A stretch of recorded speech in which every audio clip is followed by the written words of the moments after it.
పండగ పూట నల్గొండ జిల్లా కొండమల్లేపల్లిలో విషాదం నెలకొంది. దీపావళి వేళ ఒకే కుటుంబంలో ముగ్గురు మృతి చెందారు. ఇద్దరు పిల్లల్ని చంపేసి సూసైడ్ చేసుకుంది తల్లి. కుటుంబ కలహాలతో ఇంటి నుంచి బయటకు వెళ్లిపోయాడు భర్త. మనస్తాపం చెందిన భార్య నాగలక్ష్మి తన ఇద్దరు పిల్లలను కూడా చంపేసి ఉరివేసుకుని ఆత్మహత్య చేసుకుంది. ఒకే కుటుంబంలో ముగ్గురు మృతి చెందడంతో కొండమల్లేపల్లిలో విషాద ఛాయలు అలుముకున్నాయి.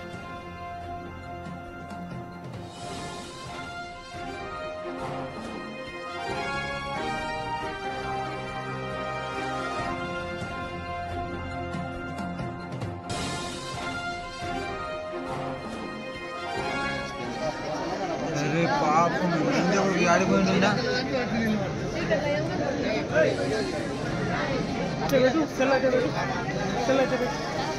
ఓ తమ్ముడు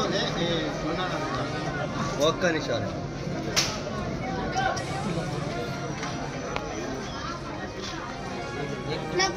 बच्चे भी मर गए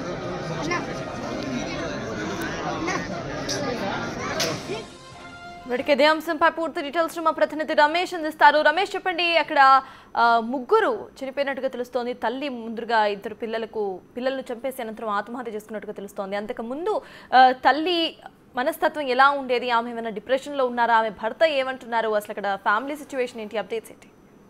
భార్యాభర్తల మధ్య గత కొంతకాలంగా వివాదం అయితే కొనసాగుతుందని తెలుస్తుంది. ఆ వివాదం నేపథ్యంలోనే రాత్రి పోలీసులకు కూడా భార్య ఫిర్యాదు చేసింది. భర్త కొంతకాలంగా తమను వేధిస్తున్నారంటూ కూడా పోలీసులకు కూడా ఫిర్యాదు చేసింది. రాత్రి పోలీసులు కూడా వచ్చి విచారణకు రావడం జరిగింది. అదే సమయంలో కూడా భర్త ఇంటి నుంచి వెళ్లిపోయి ఫోన్ కూడా స్విచ్ ఆఫ్ చేసుకోవడం జరిగింది. ఆ పోలీసులు కూడా ఉదయాన్నే వచ్చి సమస్యను పరిష్కరిస్తామని చెప్పి వెళ్ళినప్పటికీ కూడా ఇది అర్ధరాత్రి వేళ జరిగి ఉండొచ్చు అని కూడా చెప్తున్నారు. ముందుగా ఇద్దరు ఆ పిల్లలకు విషం ఇచ్చిన తర్వాత ఆమె ఆత్మహత్య చేసుకొని పాల్పడింది. ఉదయాన్నే ఇంటి పక్కల వారు చూసి ఆ కిటికీ నుంచి ఇంకా డోర్ తీస్తలేదని కిటికీ నుంచి చూసేసరికి కూడా అక్కడ విగత జీవులుగా కనిపించడం జరిగింది. వీరంతా ఒక 10 సంవత్సరాల క్రితం పక్కనే ఉన్నటువంటి ఏపీ రాష్ట్రం బాపట్ల జిల్లా నుంచి కూడా 10 సంవత్సరాల క్రితం బతుకు తెరువు కోసం ఇక్కడికి రావడం జరిగింది. మేస్త్రి పని చేసుకుంటూ జీవనోపాధి గడుస్తుంటారు. అయితే భార్యాభర్తల మధ్య కొంతకాలంగా వివాదం కొనసాగుతుంది. భర్త తాగి వచ్చి తమని ఇబ్బంది పెడుతున్నారంటూ కూడా చుట్టుపక్కల వారికి కూడా చెప్పుకుంది. ఇదే విషయంపై పోలీసులకు కూడా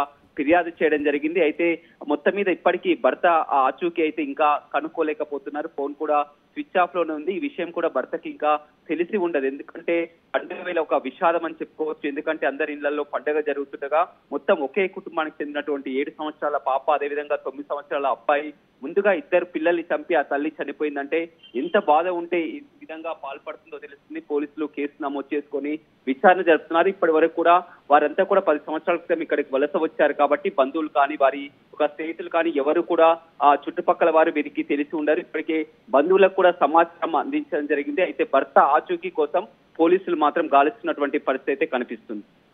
Yes, thank you, Ramesh.